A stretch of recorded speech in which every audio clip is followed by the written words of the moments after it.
Evet arkadaşlar, İzmir'de gece pazarları çok meşhurdur. O yüzden de şimdi size Narlidere gece pazarına getirdim. Gerçi şu anda biraz daha erken, saat 8:30 falan, hava kararmadı ama şimdi buradan geçerken de size göstermek istedim. İzmir'in gece pazarları çok meşhurdur. Burası da Narlidere gece pazarı. Şöyle şimdi ben size göstereceğim geniş olarak.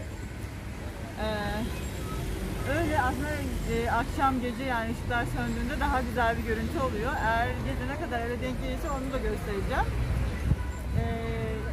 Böyle insanlar burada bu gece pazarlarında hususi gelip geceleyin gezip hem yürümüş oluyorlar hem eğlenmiş oluyorlar.